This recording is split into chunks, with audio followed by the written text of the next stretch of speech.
Amén, mis amados hermanos, Dios les bendice. Seguimos con los dones dentro de la iglesia y hoy vamos a ver algo maravilloso. La vida de la iglesia en Corinto. ¿Cómo eran realmente sus reuniones?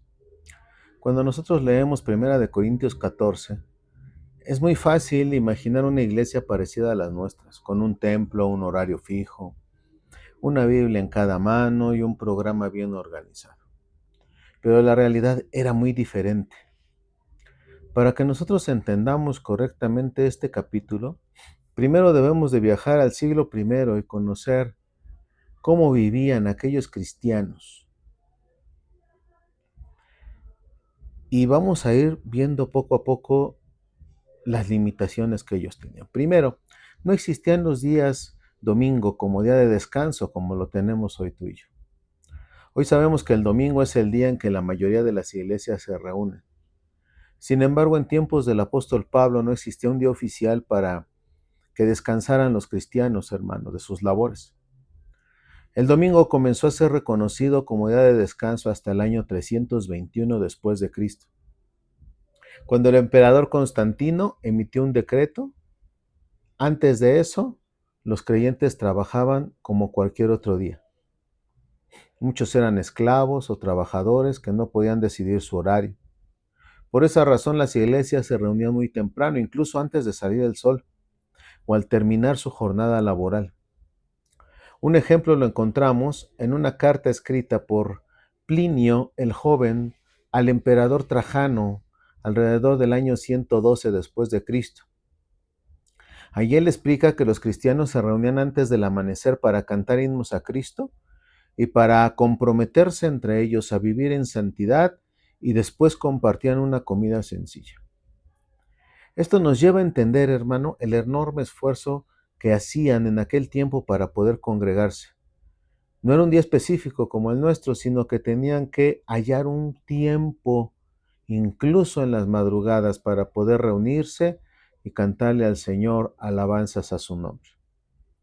No existían templos cristianos, hermano. Este es otro detalle importante. No había edificios construidos exclusivamente para el culto cristiano.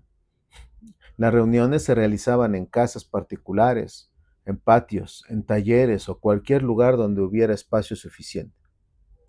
Por eso encontramos expresiones como la iglesia que está en tu casa, cuando el apóstol Pablo hace mención en una de sus cartas. La iglesia nunca fue el edificio, la iglesia siempre ha sido el pueblo de Dios reunido en el nombre de Jesús. Los edificios son una bendición cuando existen, pero no son lo que define a la iglesia. Y hacía referencia el apóstol Pablo acerca de las reuniones en las casas. Otra limitación que ellos tenían es que no había un Nuevo Testamento completo, hermano. Hoy cualquier creyente puede abrir su Biblia en cualquier momento. Los cristianos de Corinto no podían hacerlo. Todavía no existía el Nuevo Testamento como lo conocemos. Algunas iglesias tenían cartas de los apóstoles, otros contaban con relatos sobre la vida de Jesús, o había colecciones de profecías del Antiguo Testamento que estaban haciendo referencia al Mesías. Muy pocos tenían acceso a esos escritos. Por eso Dios levantó dones espirituales, hermano. ¿Cómo qué? Los profetas, los maestros, los apóstoles, los evangelistas, los pastores. Y otros, hermano, esos ministerios que comunicaban la palabra bajo la dirección del Espíritu Santo.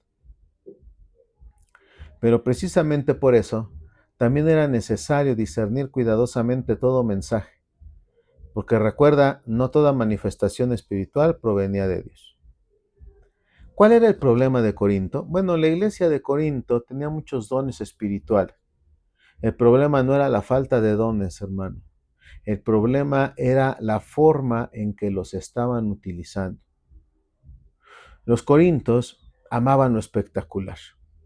Muchos querían hablar al mismo tiempo, llamar la atención o demostrar que tenían un don especial.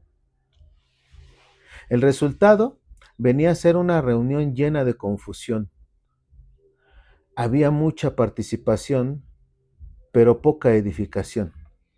Y Pablo interviene para corregir esta situación. Las dos palabras claves de 1 Corintios 14 Todo el capítulo gira alrededor de dos grandes principios, hermano. Primero, el provecho o la edificación. Cada don espiritual debe servir para fortalecer la fe de toda la iglesia. No se trata de demostrar quién tiene más dones, sino de ayudar a crecer a los demás para la edificación de la iglesia. Muchos hermanos apenas estaban aprendiendo la fe cristiana, hermano. Las reuniones eran su principal oportunidad para escuchar enseñanza bíblica. Por eso Pablo pregunta en esencia, ¿lo que haces realmente edifica a la iglesia? Ese sigue siendo, hermano, un criterio excelente para nuestras congregaciones el día de hoy. Hablando del orden, nosotros debemos de recordar que Dios no es un Dios de confusión, sino es un Dios de paz. Un Dios de paz y un Dios de orden. Esto no significa apagar al Espíritu Santo. Significa permitir que el Espíritu Santo obre de manera que todos puedan comprender, aprender y ser edificados. Pablo enseña que quien recibe un don también puede controlar el momento de usarlo. Por eso afirma él que los profetas, los espíritus de los profetas estén sujetos a los profetas. En otras palabras, el creyente no pierde el dominio propio. El Espíritu Santo nunca lleva a una persona a actuar de manera descontrolada y tampoco de manera irresponsable, hermano. Uno de los frutos del Espíritu es precisamente el dominio propio. Todo esto que acabamos de ver, hermano, tiene que tener una aplicación para nosotros. Y es que la enseñanza de Pablo sigue siendo muy actual. Una iglesia puede tener excelentes adoradores, buenos predicadores, ministerios activos, muchos dones espirituales. Pero si todo se hace buscando protagonismo o generando confusión, la iglesia deja de cumplir su propósito.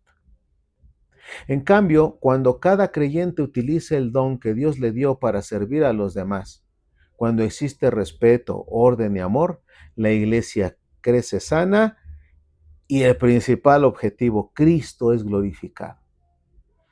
Ese era el objetivo de Pablo para Corinto, hermano. Y debe seguir siendo el objetivo de nuestras congregaciones hoy. Porque los dones espirituales nunca fueron dados para el lucimiento personal. Fueron dados para la edificación del cuerpo de Cristo y para que todo se haga decentemente y con orden, como termina la carta a los 1 de Corintios capítulo 14, versículo 40. Pero hágase todo decentemente y con orden. Así que, hermano, seamos sensatos a la hora de la práctica de los dones espirituales dentro de la iglesia. No son para nosotros, son para la edificación del cuerpo de Cristo y para que el nombre de Cristo sea glorificado en todo. Amén. Bendiciones.